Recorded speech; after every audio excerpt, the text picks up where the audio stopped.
ارض مقدس پاکستان کے پارلیمنٹ کے اندر ٹرانسجنڈر کے حقوق کے لیے ایک بل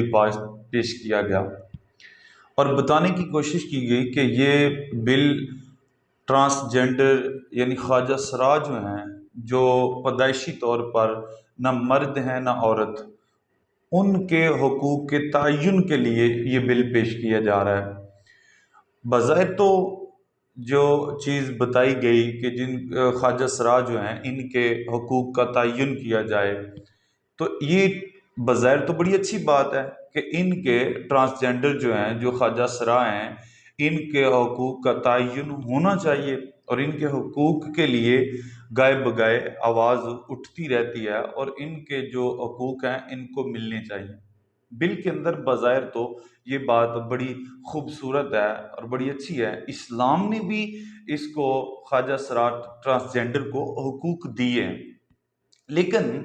اس بل کو جب پیش کیا گیا اور پھر یہ بل جب پاس ہوا تو اس کے بعد ماہرین نے جنہوں نے اس کو دیکھا، ان میں سینیٹر مشتاق صاحب ہیں، انہوں نے دیکھا اور دیگر ماہرین نے جب اس کو دیکھا تو دیکھنے کے بعد انہوں نے چند چیزیں جو تھیں ان کو ہائی لائٹ کیا۔ بظاہر اگر صرف خواجہ سرا اور ٹرانسجنڈر جو ہیں ان کے حقوق کی ہی بات ہو تو پھر تو بظاہر بہت خوبصورت بات ہے، ان کے حقوق کا تعین ہونا چاہیے، معاشرے کے اندر ہر سطح پہ ان کے حقوق کی بات کی جانی چاہیے۔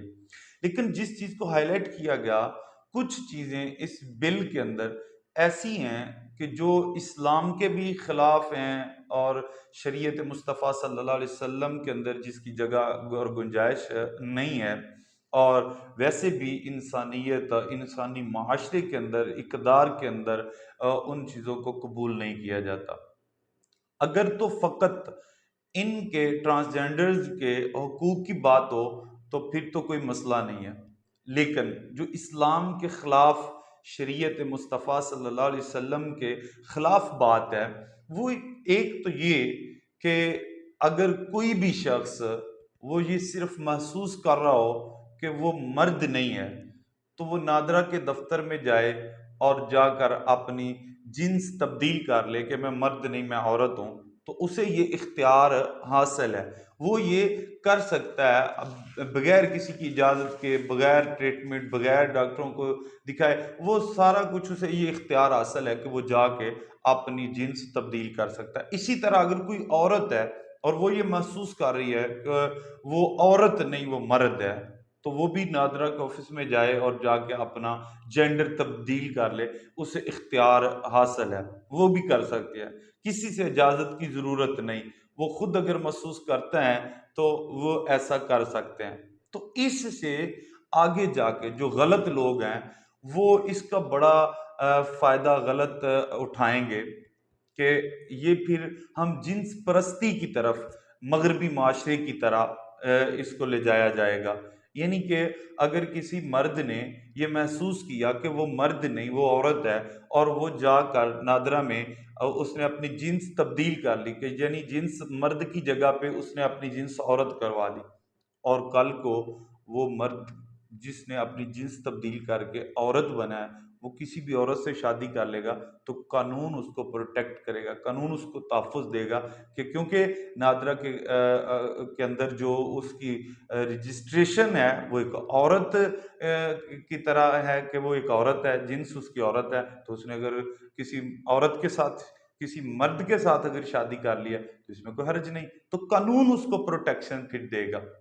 تو یہ چیز اسی طرح اگر کوئی عورت ہے اور وہ محسوس کرتی کہ وہ مرد ہے اور اس نے جا کر نادرہ میں اپنی جنس تبدیل کر کے اس نے کہا کہ میں مرد ہوں، بظاہر حقیقت میں وہ ایک عورت ہے، تو اس طرح وہ عورت عورت کے ساتھ پھر اگر نکاح کر لے اور مرد مرد کے ساتھ نکاح کر لے گا تو اس قانون کا اس انداز میں پھر جو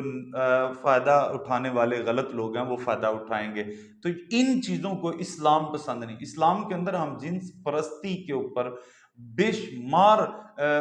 عذاب کی وعیدیں جو ہیں وہ سنائی گئی ہیں۔ آپ کے سامنے قوم لوط کا واقعہ قرآن کریم فرقان حمید کے اندر موجود ہے کہ قوم لوط کے اندر جس طرح ہم جنس پرستی پائی جاتی تھی، پھر اللہ کا عذاب جس طرح آیا،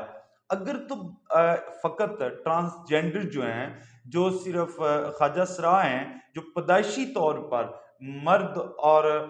نہ عورت ہیں نہ مرد ہیں، ان کے حقوق کا تعین ہی کیا جائے تو پھر تو یہ بہت اچھی بات ہے۔ لیکن اگر ہر بندے کو یہ اجازت دے دی جائے کہ وہ محسوس ہی کرے کہ وہ مرد نہیں ہے تو وہ عورت بن جائے، اور اسی طرح اگر کوئی عورت ہے وہ محسوس کرے کہ میں عورت نہیں مرد ہوں، تو اس کا جینڈر جو ہے وہ جا کے وہ اپنی مرضی و منشا کے مطابق تبدیل کرا لے، تو اس کی اسلام کے اندر کوئی گنجائش نہیں ہے۔ اسی وجہ سے اس بل کی، اس ایکٹ کی جو ہے وہ مخالفت کی جا رہی ہے، اور مخالفت ہونی بھی چاہیے۔ ہم اس طرح کے قوانین جو ہیں